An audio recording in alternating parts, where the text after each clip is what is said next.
Good afternoon, good morning, whatever and however you're listening to this. Thank you all again for tuning in to Last Word Productions, where I am your host, Tavares Wilson, and I always get the last word, as we all know.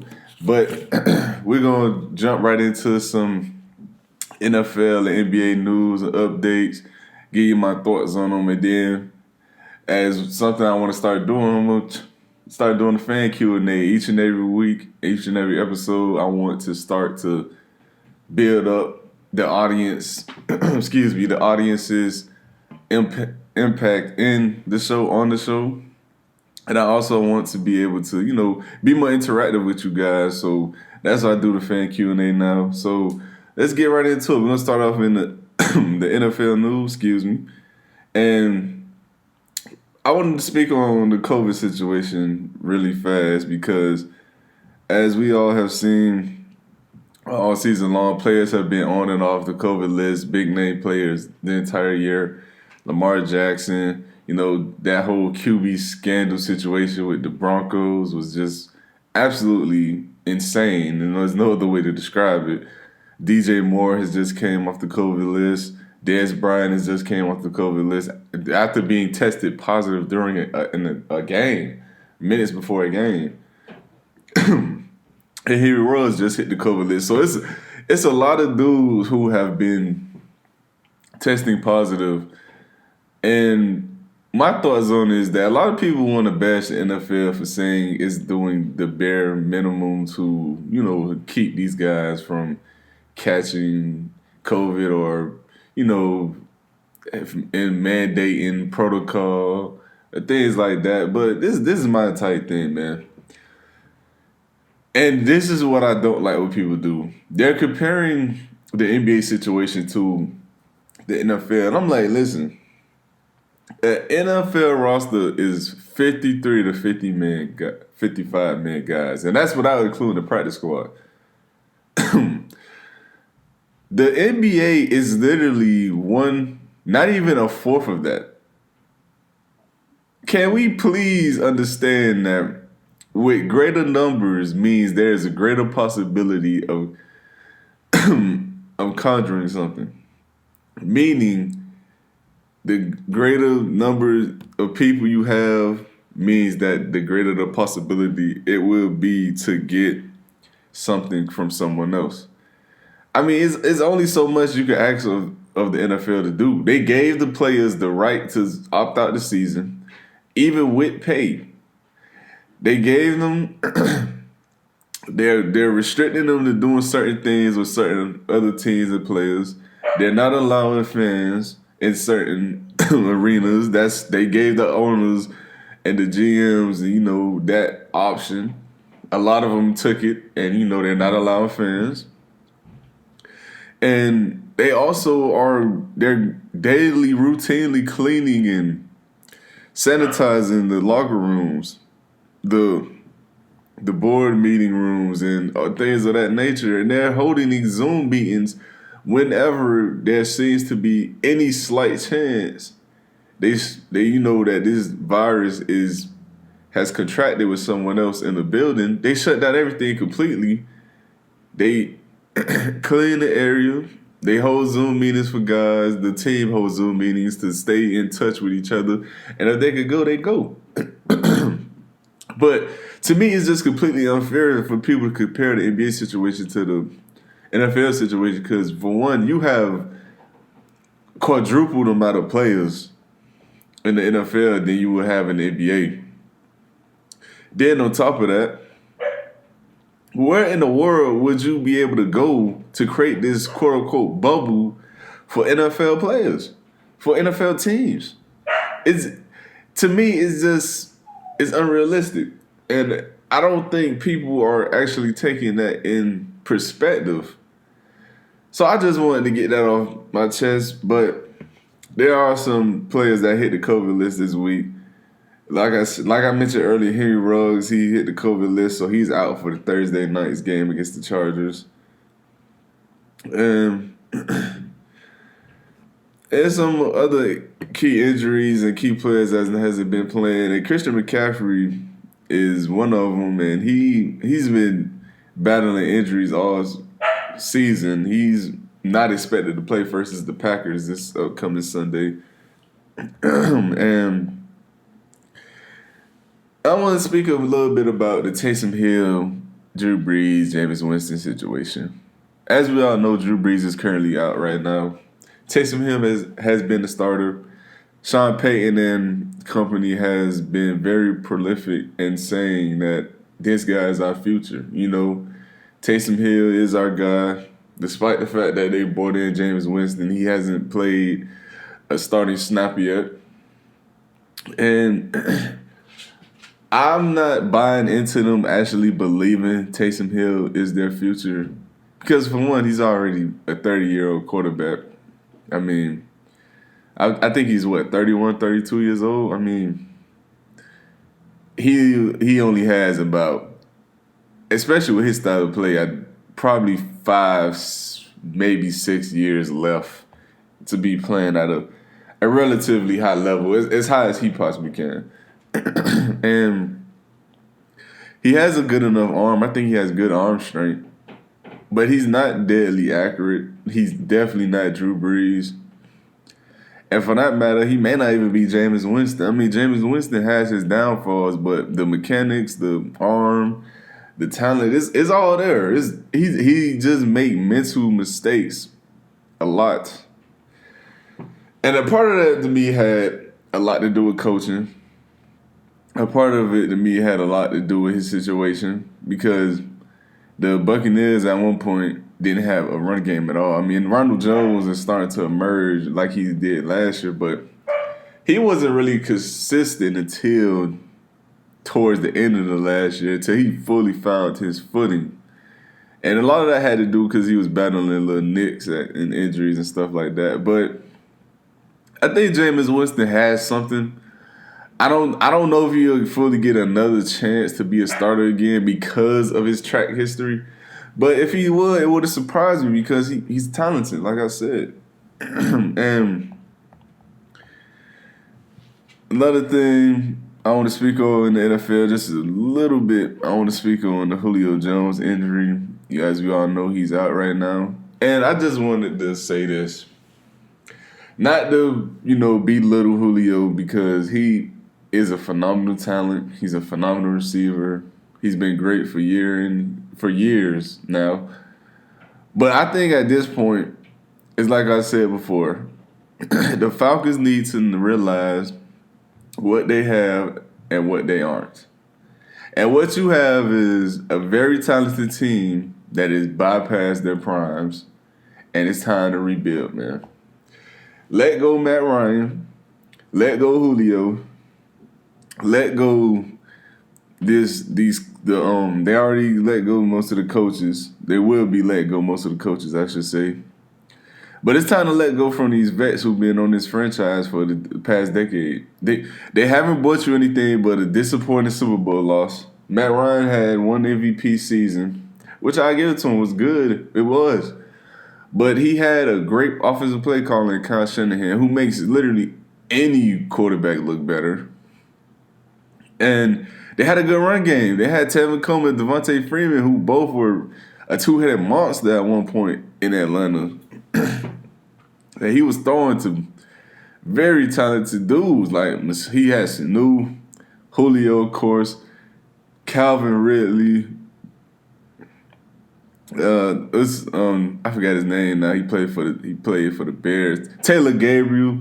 Like they had guys, man. I mean, this wasn't it wasn't just Matt Ryan was going out there being Aaron Rodgers or, Patrick Mahomes or something. He was put in a great system that he benefited from. Now, do Aaron Rodgers and Mahomes benefit from a good system? Yes. But you can tell without these guys, that system would not be as successful. And I can't say the same for Matt Ryan because I've seen Kyle Shanahan have success with other teams. I've seen him just come from another Super Bowl appearance with Jimmy Garoppolo as his quarterback, who I am now starting to realize is very overrated. So at this point, I mean, Matt Ryan just has to show more, man. I mean, if you're going to stick with him the next season, which I've already been on board saying they shouldn't. if you're gonna steal him next season, is listen, you gotta go to him and you gotta say, listen, man, you've been in the league 15. Well, I mean, you've been in the league almost 15 years, if not 15 years. So it's time to show something. You know, I don't want to look back at your MVP season and be like, you know what, this is what you could be. Show me you can sustain that without the coach. It's a lot like the it's a lot like the dude out in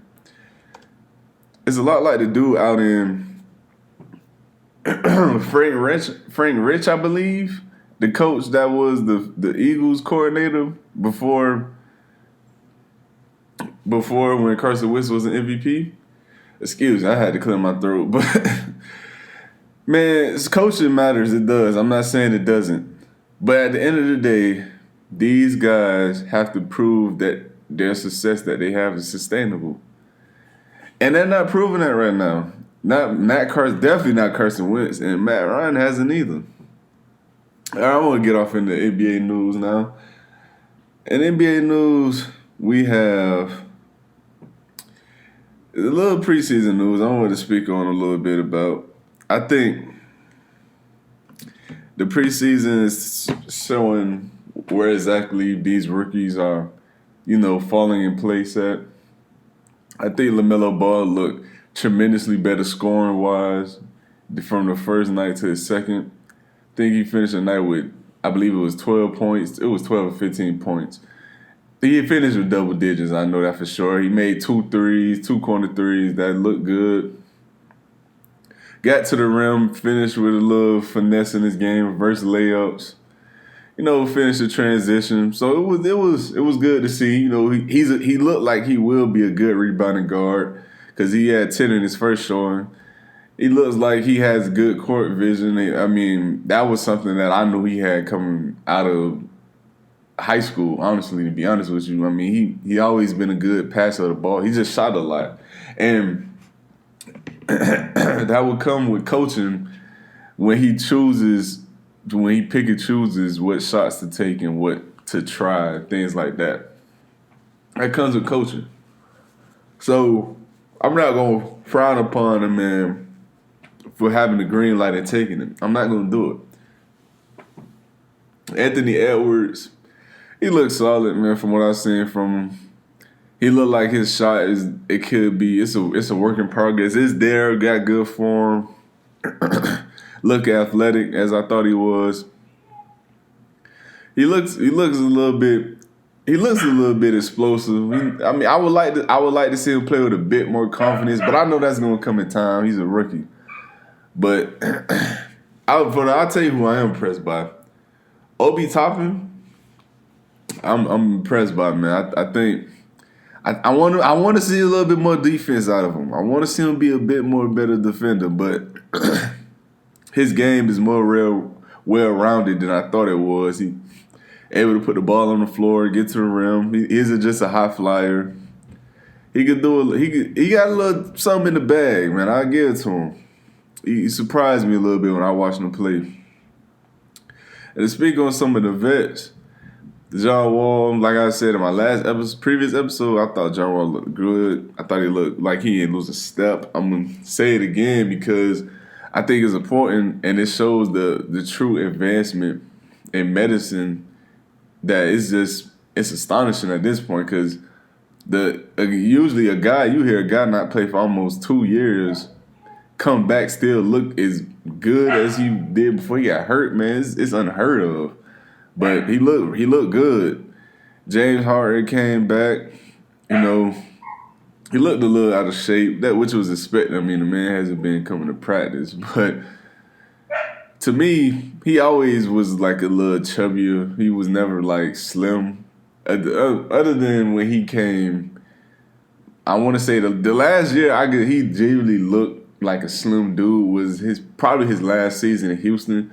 Then he put on some weight, realizing that, now I'm the number one scoring option. I have to be built to take some contact. So he put on some weight. He started lifting, started eating, you could tell. But he's never been a small dude for the past couple of years. So I'm not really sure why people are joking about his weight problems now. I mean, he's always looked kind of chubby to me.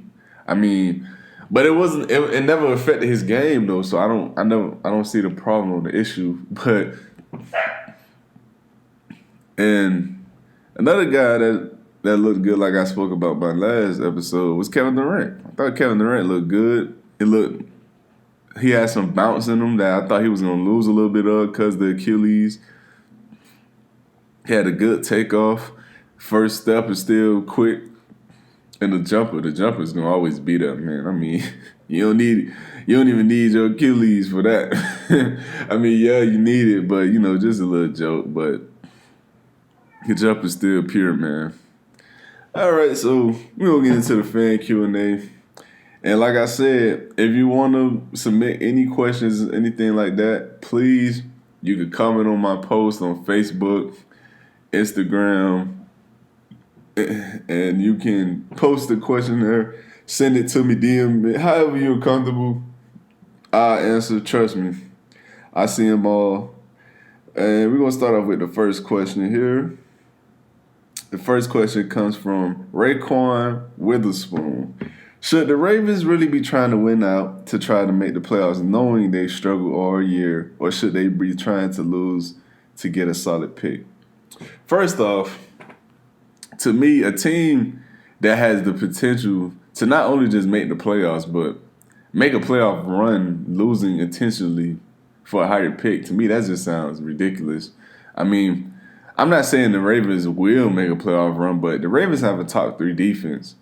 They're the best rushing attack in the league. So what that tells me, you can control the possession, time of possession, and you can stop the other teams from throwing the ball when you get up on the lead. I mean, that builds a formula of success. I mean, have they had their struggles? Yes, but it wasn't because they're a bad team. It was because they had struggles. I mean, they've been battling COVID cases. They've been battling some injuries. They've been battling miscues with, Lamar has had a whole tape of him now after his MVP season. So at some point, people will catch on to what you're doing. So now it's time for them to be a bit more creative, and it's time for him to take that next step in being a passer versus just a playmaker in general. I mean, he's a playmaker, the most dominant in the league with his feet, but he has to show he can consistently beat the team with his arm, and that's what they're missing. Once they get that out of him, it's a wrap, man. I'm not even gonna lie to you, it's a wrap. Next question comes from Mark Kears. What does Lamar Jackson have to do to make critics respect his passing? Well, to me, what he has to do is he has to show consistency. Like I just said, he has to show consistency. It can't just be 2 or 3 plays a game where he's like, oh, you see, there goes the potential. No. It's quarterbacks in the league who make 15 to 20 throws a game that you just be like, man, that was a really good throw. I mean, even rookie QBs, like you go back and watch that entire second half of Tua with the Dolphins when nearly all his passing weapons, main targets went out. You go back and watch that game, he made at least, I want to say like 5 or 8 throws that you was just like, man, this dude got something. And this is what, 6th start? I mean, I haven't really seen that out of Lamar Jackson yet in terms of his arm talent. I mean, has he shown flashes? Has he shown touch? Yes, he has, but I've seen him miss a lot of throws, man. A lot. And it hasn't looked good. And another thing I want to see them consistent, because I want to see them, not only just him consistently execute plays, because his pass catchers are failing him at times. Hollywood Brown he's been having a lot of drops lately, man. I don't know what he got going on, but he had 3 crucial drops in that win over the Browns the other night. But he has to be better, man. It's just that simple. I mean, you were the first receiver taken in the draft 2 years ago. You got to show why. He ain't showing it right now. But to answer the question, he has to show more consistency to be respected as a passer. He has to show consistency. He has to show he can win a game with his arm. To me, he hasn't shown that yet. I mean, you want to go back and talk about the Dolphins game last year, fine. But that team at the beginning of the season, and as much as it pays me to say, was historically terrible. So that's nothing to really write home about. Next question comes from Mark Kierce again. Are Steelers capable of making the AFC Championship? Yes, of course. Steelers are capable of making the AFC Championship. But I'm telling you now, man, if they can't fix their miscues on offense, I don't know if they can even win a playoff game, man, with some of these teams out in the AFC. Cause their defense is not getting healthier. They're missing a lot of talent in that front seven, man. A lot. They're going to get some back, but they lost a lot up front, especially with Bud Dupree going down for the season, man. I mean, that was very unfortunate for him, playing in the contract year. I hope the best for him, but that front seven is taking blow after blow after injury after injury. The back end was never too impressive to me outside of Minkah Fitzpatrick. I think Joe Hayden is okay, but I don't think he's nearly as capable of a defender as he once was. I think he has flashes where he shows it, but to me, you can't keep depending on that to be a number one corner option. And they got offensive problems with offense, man. They cannot run the ball, and when you can't run the ball, it just gets a lot harder for you as an offense. A lot. I mean, James Conner the other night, I think, had under 30 rushing yards, if I'm not mistaken, on 18 carries. 12 carries, I think. I mean, that's just inexcusable. That can't happen. And I know it's not the offensive line. They have a good line. I mean, they battled some injuries as well, but Pouncey came back last night. Not last night, but in game against the Bills. And they still couldn't get no kind of rushing attack. And the Bills, that's the one thing the Bills struggle with this year on defense. They cannot stop the run. And Pittsburgh couldn't get no rushing attack. And I didn't even mention the fact that they lead the league in drops. I mean, I don't know what Deontay Johnson has to do. I don't know what Juju Smith and those guys have to do, but they need to do something because they are dropping pass after pass. And it's coming on crucial parts. It's coming in crucial parts of the game. So are they capable? Yes. But they have to fix up and ensure some things if they want to go there. Because as they look now, I know they started 11-0, but man, like 2-3 games I want to see before they lost their first, they look very, very problematic in terms of how they were winning. A win is a win nonetheless, though. This next question comes from Van Valsine. Prime Rodgers or Mahomes now? This is a tough question for me because I am a huge, huge Aaron Rodgers guy. I think he's the best quarterback I've ever seen. And Patrick Mahomes is just playing at another level right now. But to me, I think you split hairs. I think you go either way. I don't think there's a true right or wrong answer. I know I'm not really answering a question, but to me, it's just whoever you prefer, man. Because to me, both of these guys, Rodgers at his peak and Mahomes now, are pretty much the same player to me. I mean, they both good decisions at a young age, strong arm, dynamic playmaker, a way better dual threat to give him credit for, MVP, Super Bowl winner. I mean, it's just, like I said, it's hard for me to choose between these two, but to me, I gotta go with the guy who's whichever. Like, they both are the same caliber of talent, and they both at their peaks, they both the same guy, if we're being honest. So either or, man. I can't really pick between the two. I think either or is the right answer. Projections for the Wizards this year.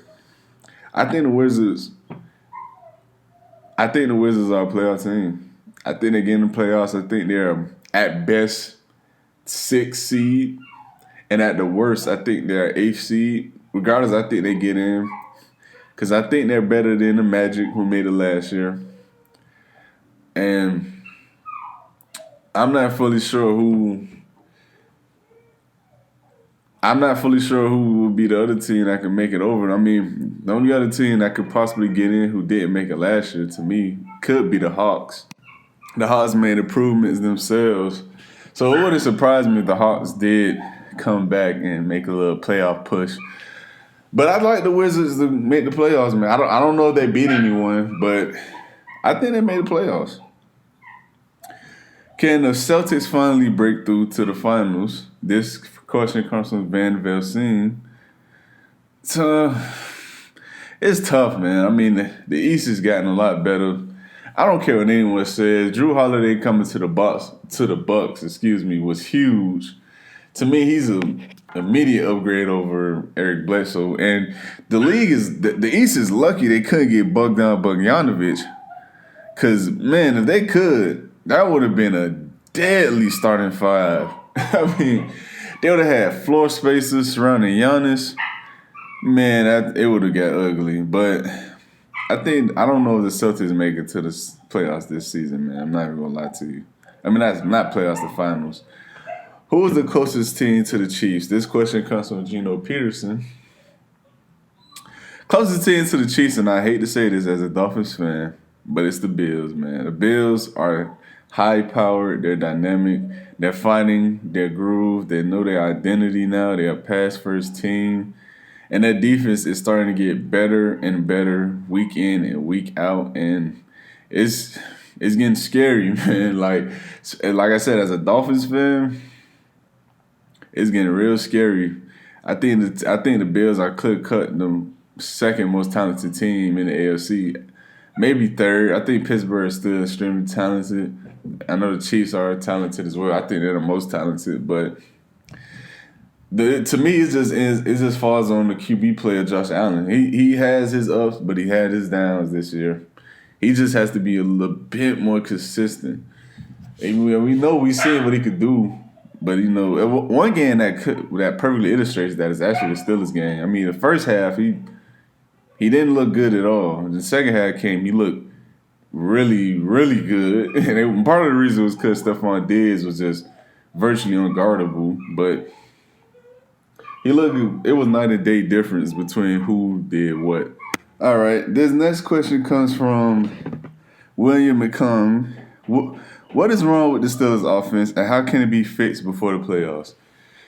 Well, it's like what I spoke about earlier. The problem is they can't run the ball. I mean, I'm not fully sure if you can fix that before the playoffs because there aren't too many other viable options you can go out and get, let alone can they play because of the COVID situation and everything like that.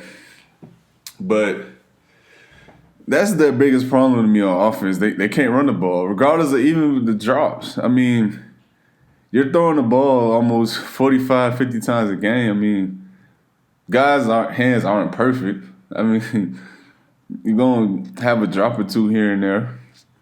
But that comes from also and stems from the problem of their rushing attack. Like, they have to be able to move the ball, running the ball, and they just can't.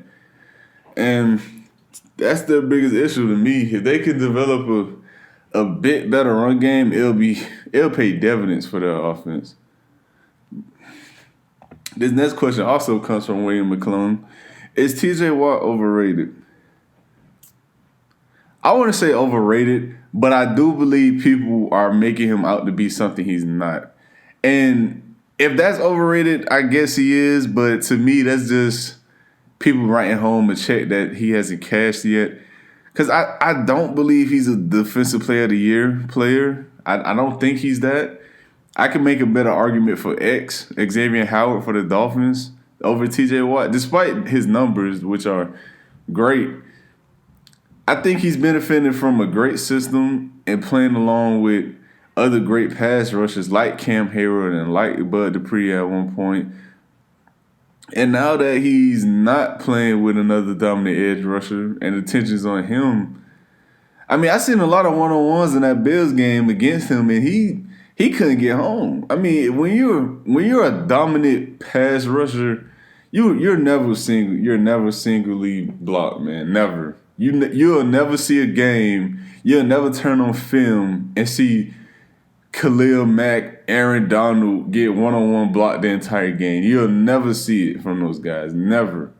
I mean, you'll see it a series, maybe you'll see it a drive, but you'll never see it like an entirety of a whole game. No, I've never seen it. And if I have seen it, that player has gotten beat a couple times, and those guys wreaked havoc on the play. I can't remember the play that T.J. Watt made in that game where he was like just the difference maker, and his numbers aren't looking. They're not trending upward right now, and it's because of the injuries on the defensive line. But to me, a defensive player of the year, when you're that, you have to be dominant regardless of who's playing or not. When Leonard Floyd came in, when Ndamukong Suh left, when Dante Fowler left, all these guys, Aaron Donald still stayed the same presence. You know, you can say that's unfair because Aaron Donald is the best player, not only defensive player, but best player in the league. That's fine. But Khalil Mack, Leonard Floyd leaves, Robert Quinn comes in, you know,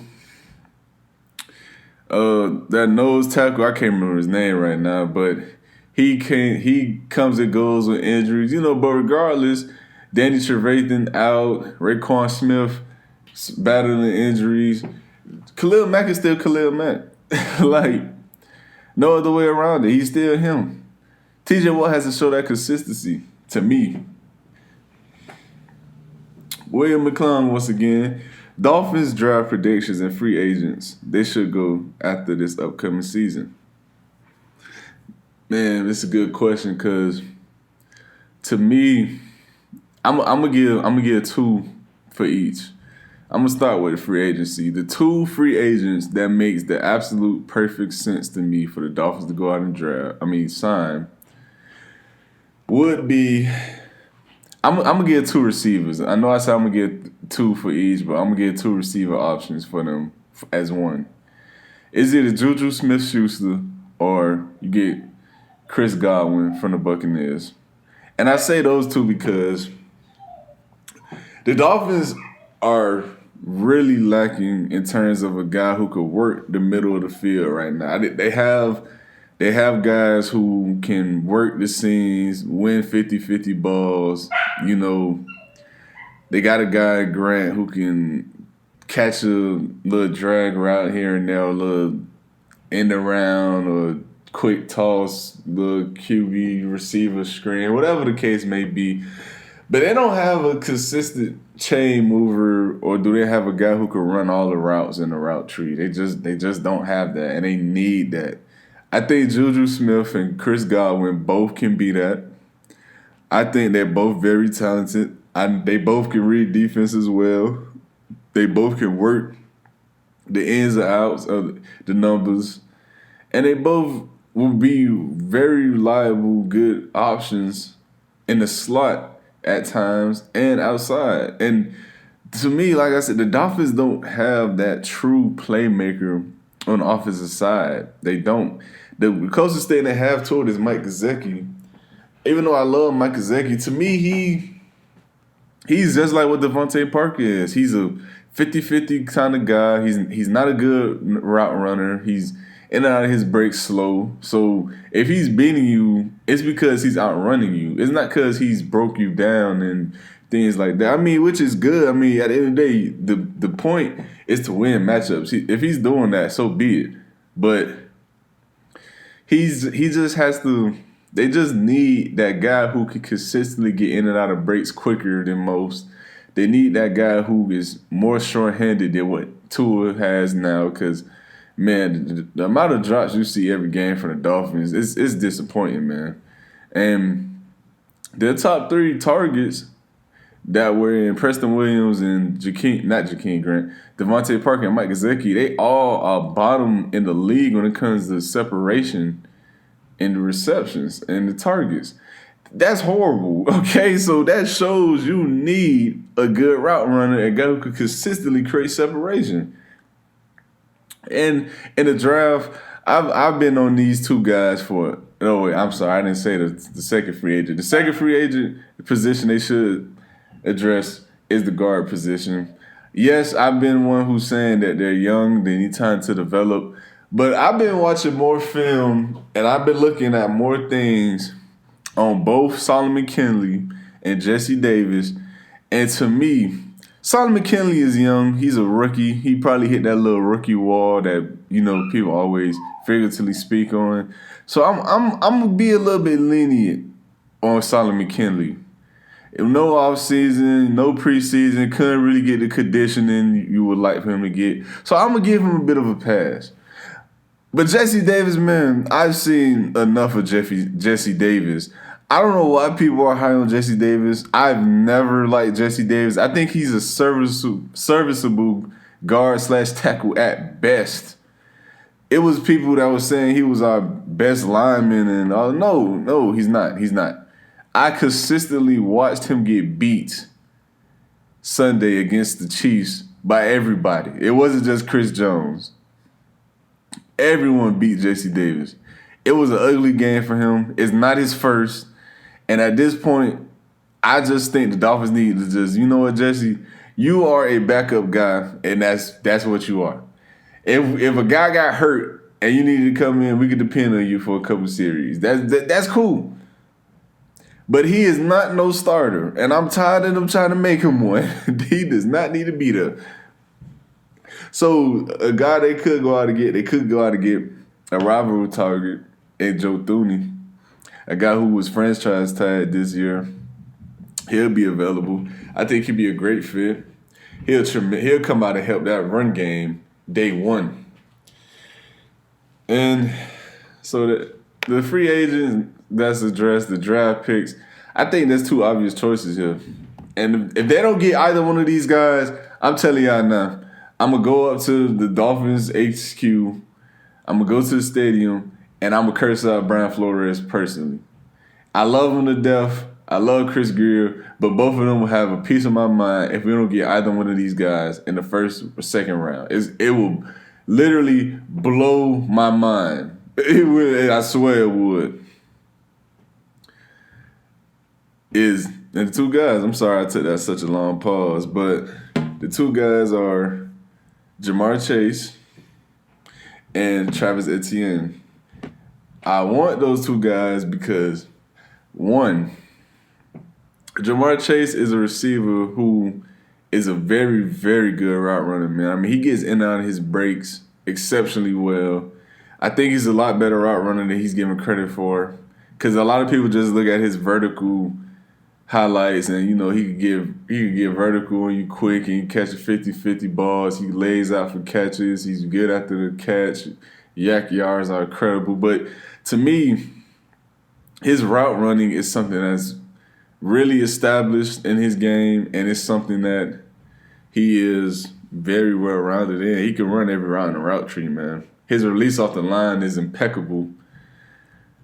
And I just think he has really good hands. Like, let's not forget, Justin Jefferson is a stud in the league right now as a rookie.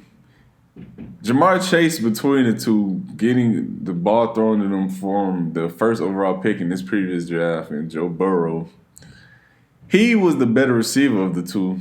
And he won the Blinketoff, I believe that's how you pronounce the award, for the best receiver in the nation, in the country, people.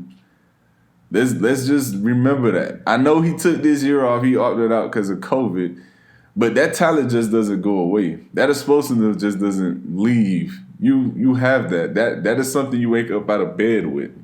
And to be honest with you, I think him taking off actually did him I would pay due diligence for him, because he could actually focus on preparing for the combine and boosting his draft stock a little bit. So I could see him running a faster 40 or having a higher vertical. And Travis Etienne, simply put, man, he'll come in to be our best, most talented running back off the bat. Runs a good pad level, very explosive, strong. runs hard, man. I mean, he's one of the hardest runners you'll see coming out of college this year. Him and Najee Harris, and he has great soft hands for a running back, man. I mean, he catches everything like he's a legit slot guy. And I want to see a little bit more improvement in his pass protection. I think that's a little weakness to his game. But he's not gonna be asked to pass block a lot. He's just not. I mean, he's a great receiving threat out the backfield. So a lot of times he's going to be, either probably chipping the guy and, you know, catch a little flat route or something. So I think he that won't be utilized as much as they tried to make it in college for him. But I think he will be a great all around back in the league to come. And that's what I want. He is to come in the league, and that's why I want the Dolphins to draft him. Next question comes from William McClung again. What's the reason for the Ravens drops this season? I think he means the Ravens drought, like the reason for their failures or shortcomings right now. I think the reason for it is simply the inefficiency of Lamar Jackson to make accurate throws consistently.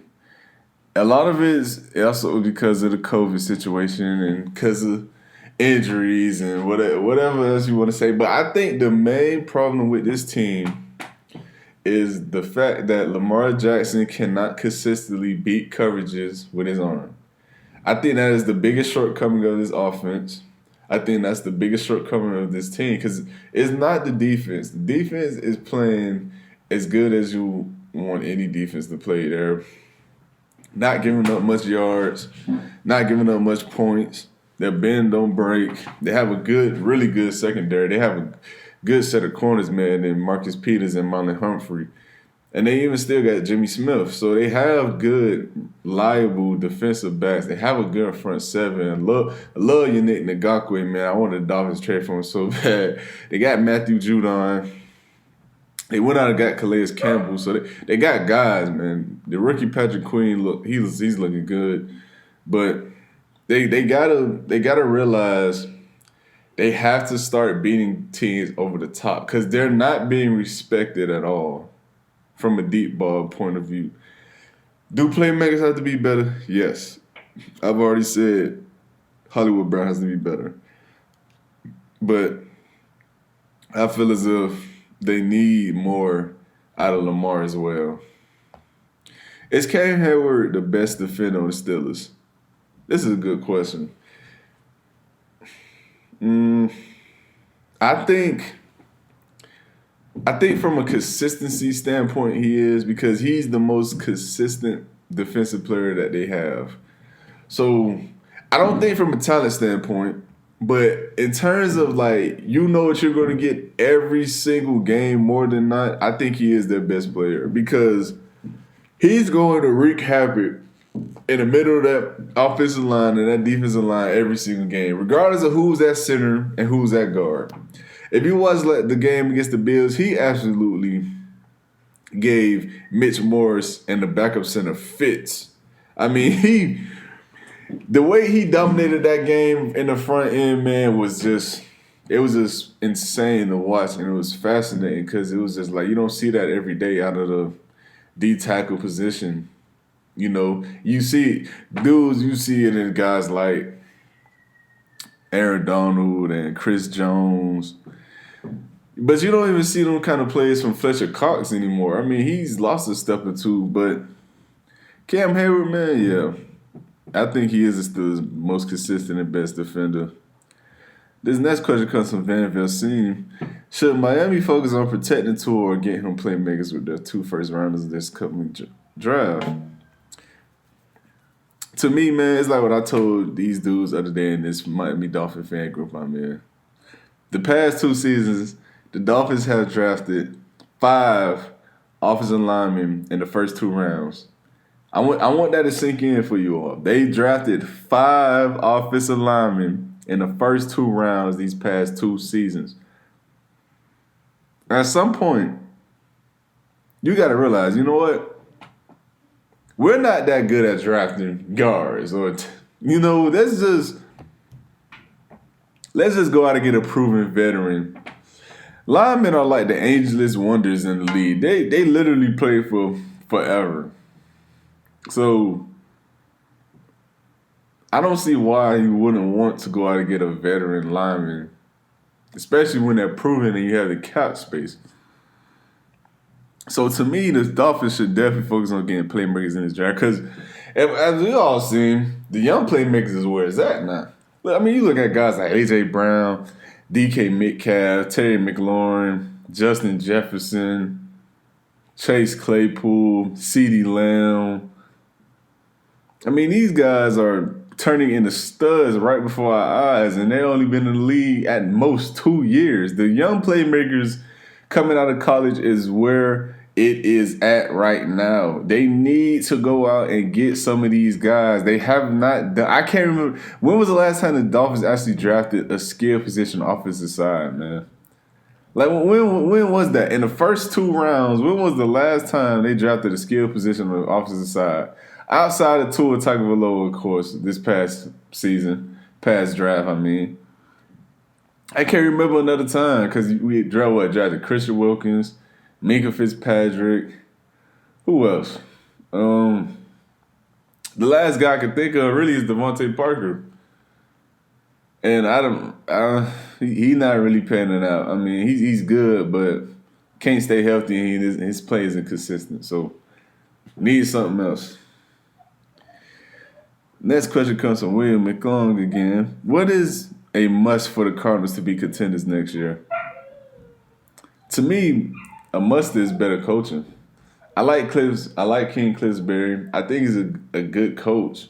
I just don't think he's putting his team in the best. I don't think he's putting them in the best position to be successful, though.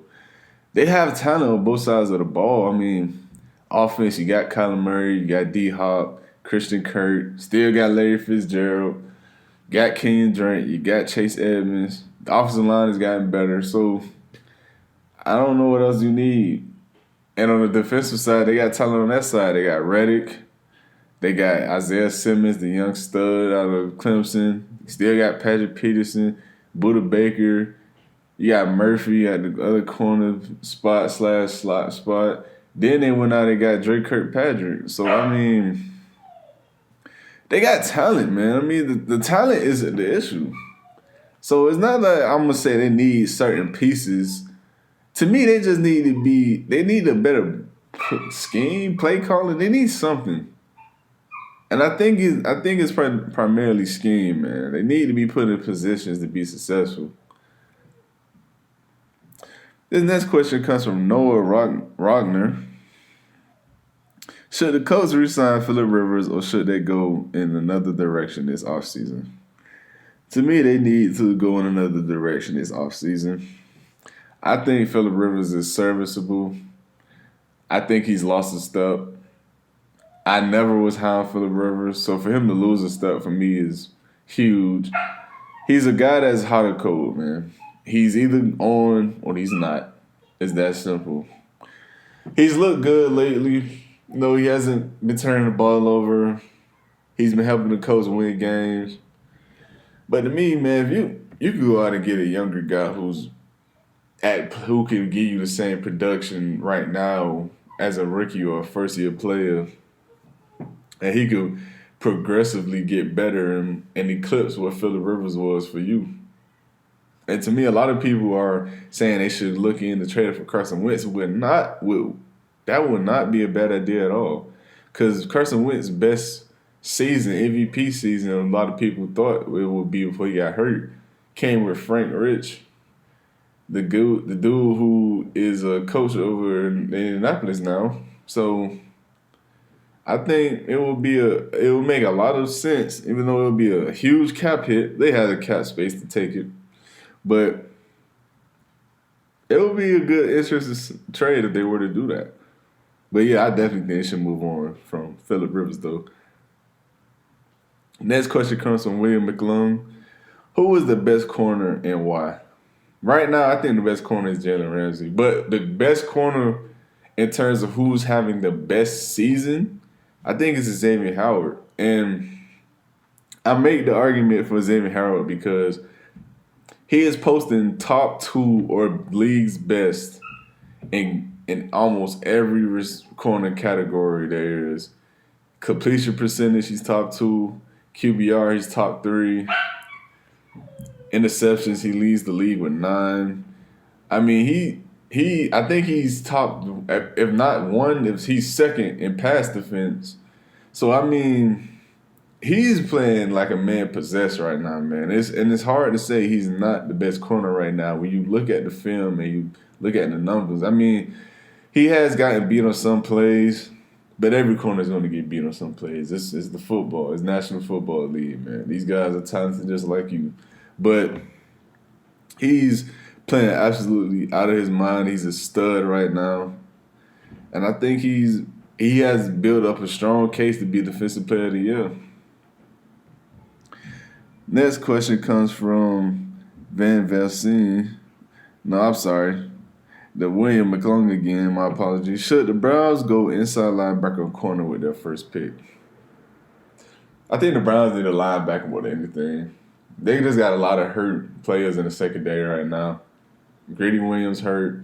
Denzel Ward hurt. Grant Delpit hurt. Once those guys come back, their secondary will be greatly improved. So I think they need a linebacker more than anything. They have no coverage linebackers. If they could go out and they could get a guy like let me see. They can't get Micah Parsons. He'll be going to. It's a guy out of Kansas. I forgot his name, but it's a linebacker out of Kansas. If they could get him, hey, that defense, it'll be a lot better, man, especially once pieces come back healthy. Next question comes from William McClung again. Is it better for the Titans to draft D-line or cornerback? They need a defensive lineman, man. They cannot create no pass rush whatsoever. I have no idea what happened to their defense because they were really good last season. I don't know what happened. I really don't. They need to be able to generate some kind of pass rush, man. So they need edge rushers. They need defensive line help. They need something. Next question comes from William McClung. What's wrong with the Cowboys every season? Wow, that's funny. But I don't know about every season, but this season for sure, their biggest issue was the coaches. People gonna look at injuries. They're gonna look at Prescott being out. Listen to me, man. They're on 1-3 with their starting quarterback. They're on 1-3 with him. They already had lost their center, so they already had time to prepare for that because he retired. They were 1-3 with Dak Prescott, ladies and gentlemen. Let's not act like Dak Prescott is their savior. He's not. He can't save them from this terrible coaching staff. Players simply don't want to play for Mike McCarthy right now. You see it in the reports. You hear it from the locker room. And I've said this for years. Mike McCarthy is by far the most overrated and outdated coach I've ever seen, period. He has been carried, his legacy was carried by 2 legend Hall of Fame quarterbacks in Brett Favre and Aaron Rodgers. Those 2 guys literally helped him get another job because people thought he was actually competent enough to lead another team in the league without having the generational talents at quarterback. No, that's not him. It's never been him. And I'm tired of people telling me that he just needs a good situation. Listen, if you need a good situation to look like a good coach, you're not a good coach. It's the same thing I say about the quarterbacks. If you need a good to great situation to look serviceable, good, you're not a good quarterback. You've seen that in Blake Bortles with the Jaguars. All the talent around him, he looked better, but you could tell he still couldn't take that next step or two to even be good. He was decent.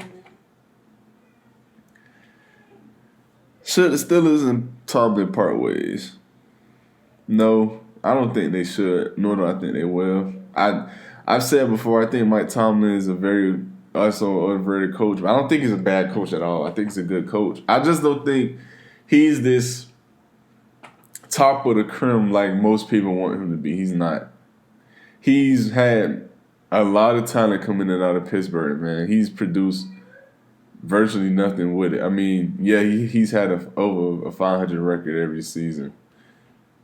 But what is that? The more victories have to stop, man. They have to. I mean, I don't take them for my team, so I'm not going to take it for other teams. At some point, man, you got to be like, listen, you've had all pro after all pro coming in and out on both sides of the ball.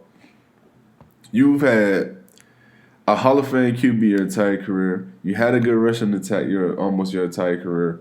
Had good receivers. You had good defense. You've had a top 5, top 10 defense almost every season you have played. At what point are you going to, at the very least, produce an AFC championship? At what point? So at some point, you have to show me, with all this talent and all this bravado you have built up as this great coach, that you can produce a championship appearance. You have to. I'm not going to keep giving excuses, man. I'm not. Because they gave him excuses last year with injuries, which is fair. You know, Ben Roethlisberger was hurt. They lost out on. They lost a lot of guys. Lost key players. I'll give them that. But at the end of the day, before last season, it was a season before that. And it was a season before that. What's up? Like, when are we going to see the talent you have brought in, the Steelers brought in, that you helped bring in? When are we going to see it pay off because of your coaching? I got to see. This next question comes from Van Vassine. Are the Bills the biggest threat to KC going to Tampa? Yes, I said this earlier. I said the Bills are the biggest threat to Kansas City. So I'm not going to elaborate on that anymore because we've already answered this question. This next question comes from William McClung. Who's the best weapon the Texans can get for Watson? Honestly, the best they could do right now is re-sign Will Fuller. That's the best they could do.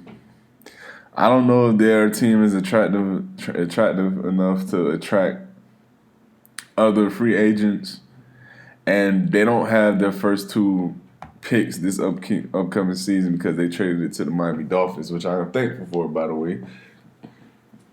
So the best they could do is re-sign Will Fuller, who to me is a very legit deep threat in this league. So it wouldn't be a bad idea to re-sign him. Next question comes from William McClung. Is Brady done? Yes, Brady's done. I think he is. And I don't want to say it's because of age. Because age has a huge part to do with it. But I told dudes this for years, man. Brady needed that Patriots Bill Belichick system more than people want to admit. I mean, he's playing with a good defense now. But they're not playing to his strength as a quarterback. He's never been a guy who's been a deep ball thrower. He's never been a guy who's been able to consistently push the ball downfield or down the middle. It's not him. He's a guy who's always been a 5 to 10 yard radius quarterback, able to move the chains consistently because he has quick receivers out of their breaks. You know, the one time he had a game-changing receiver in Randy Moss, they looked good together, but mind you, he still had guys like Wes Welker moving the chains for him consistently. So the system didn't change. He just took 1 or 2 more deep shots because of the receiver he had. So I don't think they're playing to Brady's strengths, and I think him getting older is not helping. So, yeah, I think after this season, if I was Brady, I would consider retiring. Him and Drew Brees, by the way. I think both of them should consider it. I don't think after this season those two will have another year of playing at a Hall of Fame caliber level. I think they'll look good, but I don't think they'll look as nearly as good as we've grown accustomed to them looking. Mason Moon says, give your opinion on if we don't get Justin Jefferson. I think he's talking about the Vikings, so that's what he meant by we. If the Vikings don't get Justin Jefferson, I mean they don't have another good liable option at receiver because Stephon Diggs wasn't coming back regardless. I mean, I think he would have legitimately pulled a Le'Veon Bell and he would have sat for a season and never came back. I legitimately think he would have did that. And if they don't get Justin Jefferson, I think he would have went to, as he should have went to, would have been the Eagles. Or, as I wanted him to go, I wanted him to be a Dolphin. So he definitely would have went to another team. Listen, Justin Jefferson's a stud, man. There's no other way to say it. He's an absolute monster. He's a beast. I'm talking about this guy's legit, man. And he will be for years to come. But that was it for the questions. Thank you all for tuning in once again to the show. Be sure to like, subscribe to the YouTube channel, Last Word Productions. Be sure to follow me on Instagram, @LastWord_Productions. And be sure to like the Facebook page, @LastWord Productions. And don't forget, we also sell merch here as well. So if you ever interested in buying a sweater because it's starting to get a little chilly outside, or a hoodie, you can shop at www.lastwordapparel.com. Thank you all for tuning into the show once again, and I'll see y'all in the next one.